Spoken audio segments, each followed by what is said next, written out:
And then we'll take a few questions before the screening of the Bill Moyer's program.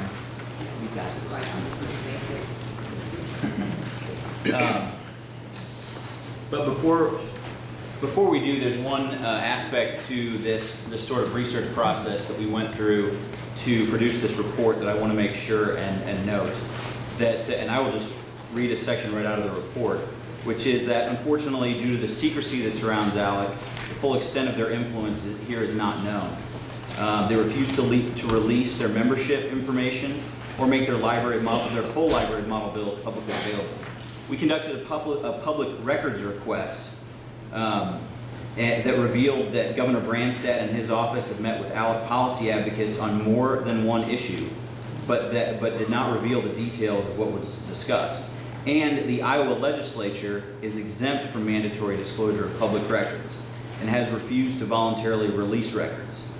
So the lack of disclosure from both ALEC and our duly elected public officials allows ALEC's activities to remain largely hidden, leaving us to wonder who actually writes our laws. And that speaks to the very question that we ask frequently, is that it's about ALEC, but it's also about our elected officials and who are they going to represent, Iowans or ALEC.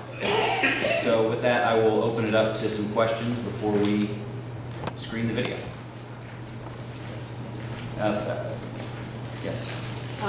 Mr. Fisher, I was wondering what you said. Do you mean that the interests that where ALEC found favorable economies, that was actually?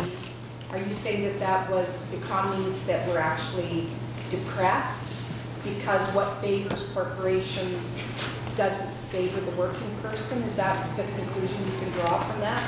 Or are you saying something else? Well, I looked at the ALEC rankings in 2007 and then how state economies fared in terms of growth measured by output or measured by jobs, measured by income from that over the next 5 years.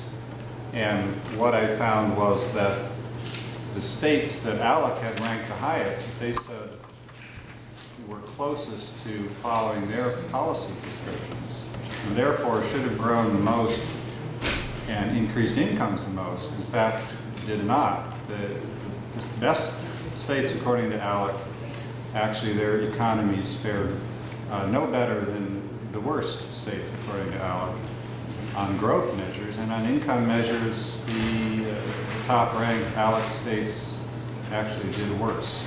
Incomes improved more or declined less in the states that ALEC had ranked at the bottom. Does that answer the question? Sort of. I'd like to know what conclusion you draw from that. Well, the conclusion I draw from it is that ALEC policies are not prescriptions for growth and prosperity, which is what they claim them to be. That's the subtitle practically of their report. Follow this menu and your state will grow and prosper. And that's just not the case. They're trying to make a case for a set of policies that they like for other reasons, and it doesn't work. But this is to, I don't know, maybe Senator Vogel or Matt. If ALEC is acting legally, and they're using the avenues that are available to anybody, why single them out? I mean, if there's nothing illegal going on here, why? This is what lobbyists do, correct? Well, you know, a bunch of legislators, elected officials here. You know, our job is to represent the people that send us here, and most of them are just average, everyday people.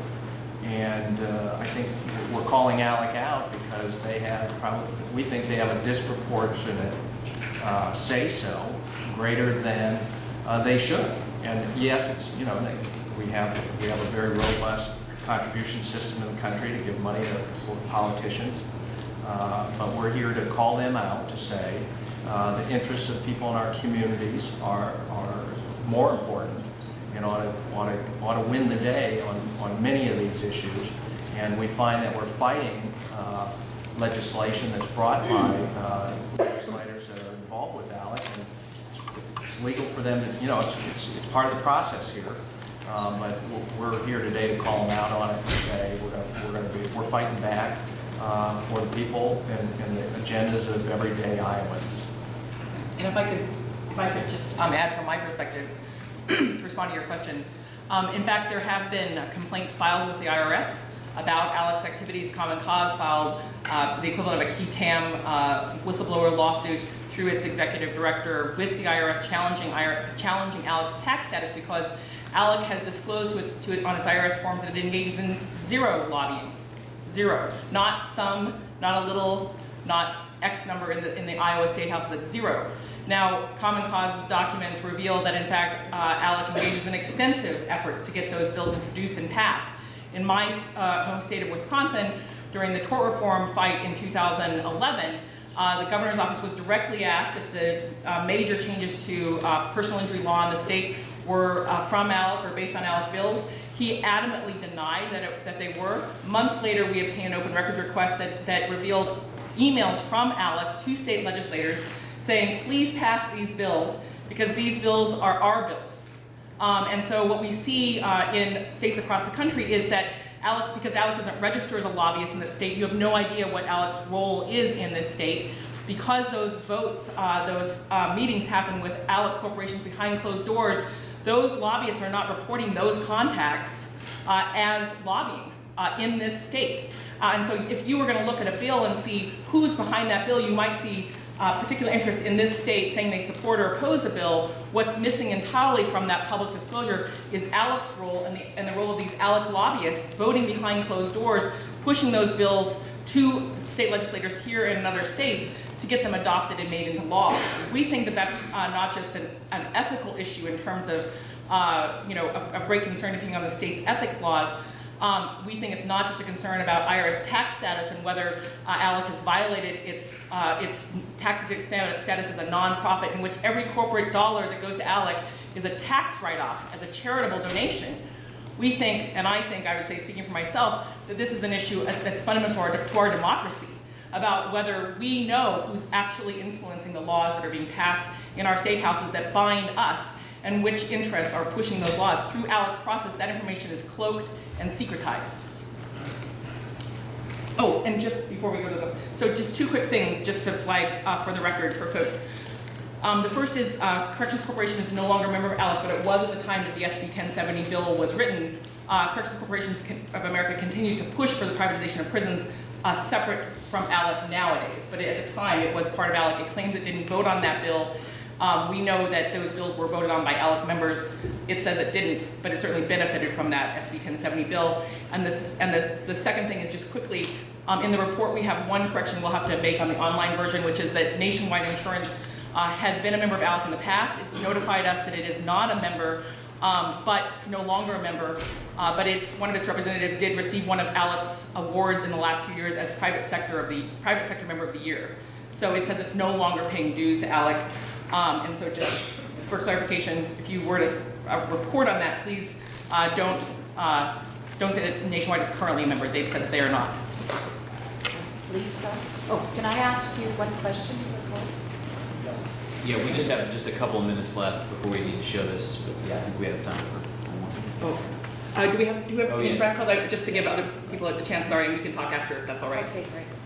I just had a quick question for Matt too. I mean, one of the main thrusts of this is that ALEC is secretive. And I'm kind of wondering how you sort of jive that with the fact that Progress Iowa is also a 501c4 corporation that doesn't disclose its donors, that works with legislators. And so why isn't your organization hypocritical for harping on ALEC secrecy?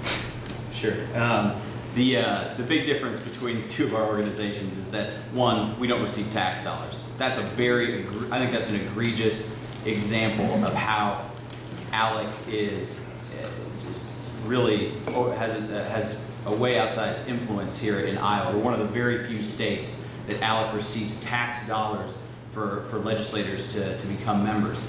The other is I can tell you we don't hold lavish retreats where legislators sit side by side and get an equal with corporate where interest groups get an equal vote with legislators. But you don't disclose your budget or any of your contributors. Oh, sorry. Go ahead. So it is certainly the case, and ALEC has asserted this, and numerous organizations that operated within Iowa have the right under U.S. tax law to not disclose their donations as a 501c3. tax exempt organization or a 501c4 tax exempt organization. And so, but many organizations that are deeply influential do disclose who their major donors are publicly. ALEC does not. And I do think that ALEC, because it's playing such an extraordinary role within the legislative process, is in a different position than many of the ordinary public advocacy groups, because what it does is provide a mechanism to fly, in other states where it has scholarships to fly legislators to these resorts. In Iowa, members take it out of their campaign funds to fly to these resorts. At those resort meetings, they're wined and dined by these ALEC corporate lobbyists at fancy dinners, cigar parties that are fully compensated in terms of as many cigars as you want to smoke, liquor parties sponsored by Diageo Liquor, a foreign liquor distribution firm. It's a schmooze and booze fest through ALEC, and then the next day they turn around and vote as equals with those same lobbyists behind closed doors. There's no other public interest group in the country, C4 or C3, that we've been able to discover that engages in that type of behavior. That's distinctly different. And quite frankly, if it were the case that this behavior were discovered, if it were discovered that Nancy Pelosi or Harry Reid were secretly flying off to resorts to vote behind closed doors with ACLU or Greenpeace or my organization, it wouldn't just be an issue of ethics and IRS complaint. It would be on Fox News 24/7, and it would be because it's wrong for this type of behavior to go uncloaked and for this organization to basically mask this massive lobbying operation through its representation of itself as the largest voluntary membership organization of legislators in the country. It's in fact a corporate bill mill, which is what we've called it. Are there any other questions from the press?